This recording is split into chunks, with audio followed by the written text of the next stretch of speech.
अस्सलाम वालेकुम viewers, welcome back to my YouTube channel daily tips with Asma. रबी नाम का शुमार लड़कों के नामों में होता है।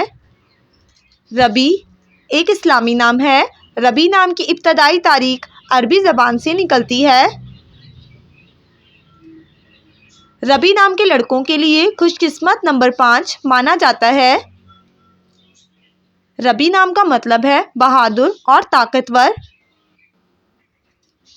खुशकिस्मत दिनों में जुम्मा और सोमवार का दिन शामिल है।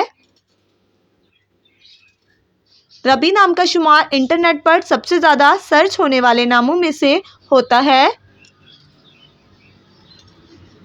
खुशकिस्मत धातों में हिंसों के हिसाब से चांदी शामिल है।